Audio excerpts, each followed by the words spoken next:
Hi everyone, welcome back to my channel. ఈరోజు నా స్టైల్లో చికెన్ కర్రీ ఎలా ప్రిపేర్ చేయాలో చూపిస్తాను. ఇందుకోసం నేను చికెన్ని బాగా కడుక్కొని ఇందులో 1 స్పూన్ పసుపు, ఉప్పు, కారం, గరం మసాలా, ఆయిల్, నిమ్మరసం, అల్లం వెల్లుల్లి పేస్ట్ ఇంకా పెరుగు యాడ్ చేసి బాగా మిక్స్ చేసుకోవాలి.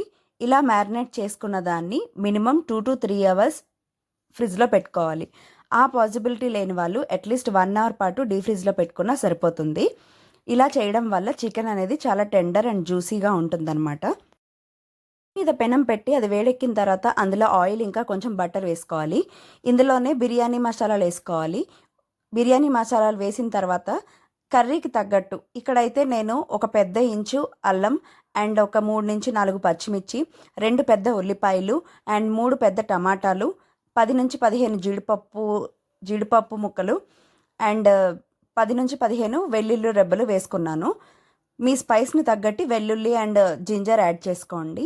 ఇవి కొంచెం మగ్గిన తర్వాత ఇందులోనే ఉప్పు, పసుపు వేసుకొని ఇంకా మగ్గించుకోవాలి. దీన్ని మిక్సీ చేసుకోవాలి చల్లారిన తర్వాత. ఇలా చేసుకోవడం వల్ల గ్రేవీ అనేది బాగా వస్తుంది. ఇందులోనే నేను కొంచెం పుదీనా అండ్ కొత్తిమీర వేస్తున్నాను గ్రైండ్ చేసేటప్పుడు. కడాయిలో కొద్దిగా ఆయిల్ అండ్ బటర్ వేసుకోవాలి. ఇది కొంచెం వేడెక్కిన తర్వాత ఇందులో బిర్యానీ సామాన్లు వేయాలి.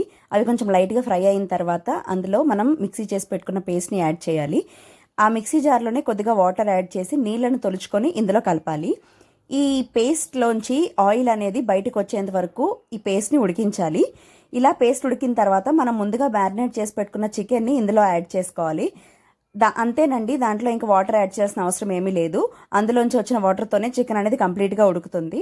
ఇలా చికెన్ అనేది కంప్లీట్గా ఉడికిపోయిన తర్వాత మన టేస్ట్కి తగ్గట్టు సాల్ట్, కారం అడ్జస్ట్ చేసుకుంటే అంతే, చికెన్ కర్రీ అయిపోయినట్టే. లాస్ట్లో కొత్తిమీరతో గార్నిష్ చేయాలి.